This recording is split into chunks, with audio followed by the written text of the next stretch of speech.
Hi, folks. Paul Green here. What's the one thing everybody wants? Why do some people practice meditation?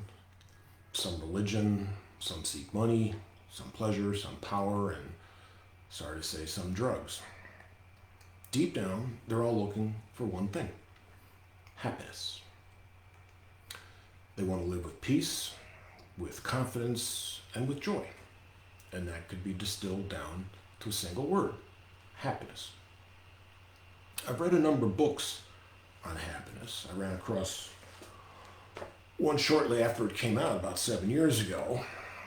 Happiness, the Art of Living with Peace, Confidence, and Joy by Douglas A. Smith. I actually bought multiple copies of it so I could hand them out to others that I thought might benefit from it. I thought it was that good.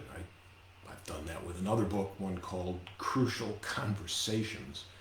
I don't even have any more copies of that one left. Now, 10 years before the book was published, the author, who was 58 at the time, was diagnosed with a rare and incurable form of leukemia. He was told he had anywhere between 5 and 10 years left, although no one could be precise or know for sure. It's interesting that for some people, finding happiness seems to require going through some sort of crisis. The book was published in 2014, and a quick Google search I did recently showed he's still alive and quite active. I did an earlier video about Viktor Frankel's book, The Meaning of Life. He was a Jewish doctor who survived the death camps of World War II Germany. He lived a long time after that as well. Interestingly, Smith in this book quotes Frankel. There are clear similarities in what they're both covering. Now, strange as it may seem, not everyone has the same understanding of what happiness is. In our society, especially lately, we seem to equate happiness with mood, with pleasure, something ephemeral, something fleeting, maybe even something frivolous. But that has not always been the case.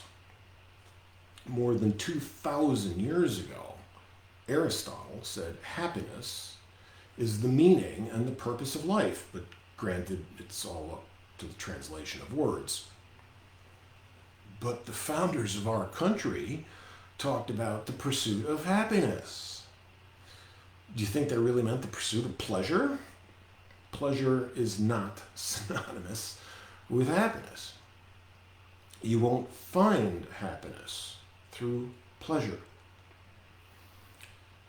Being happy does not mean you always have a smile on your face. It does not mean you're always in a good mood. It's deeper than that. It's a sense of well-being, of contentment. It's an attitude. It's a way of looking at the world. It's a perspective. It's not circumstances. It's not pleasure. It's not a mood. Everybody wants to be happy, but it's not easy. In fact, it's hard. It's easy to be unhappy. Just look around you. Happiness is hard because it's a skill. Actually, it's a set of skills. It's something that has to be developed. It's certainly worthy of study and pursuit. But you might ask, why? Why study happiness? What are the benefits of being happy? Really? Well, there's a lot. Actual research has shown that happy people have better relationships, they do better at work, they're more productive, they earn more money, they have better physical and mental health, and they live longer. Would you like any of those? Now, there are 3 factors that determine your level of happiness. First is what Smith calls your set point. That's basically your genetic predisposition. You have no control over that one. Basically, your parents' happiness has a lot to do with your own. Second are your circumstances, the events that make up your life. They may be beyond your control, but the choices you make still shape your circumstances. Now, some circumstantial factors that correlate with happiness are your friendships, so be careful who you hang with, your marriage, your spirituality, and where you choose to live. Some circumstantial factors that do not correlate with happiness, and some may not like to hear this now, are your race, your gender, or your age.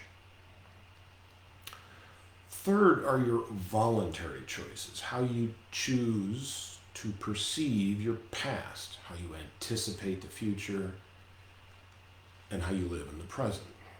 You have total control over your voluntary choices. And the book is dedicated to those. You can read the rest. I don't want to give it all away. Again, it's Happiness, the Art of Living with Peace, Confidence, and Joy by Douglas A. Smith. So that's all for today. Please comment below if you've got any thoughts or stories or examples you'd like to add. And if you'd like to join my team so we can help other people achieve their goals, because everybody wants to be happy, please contact me. And also, please check out my YouTube channel. I've got a playlist on life. So that's all for now. See you next time.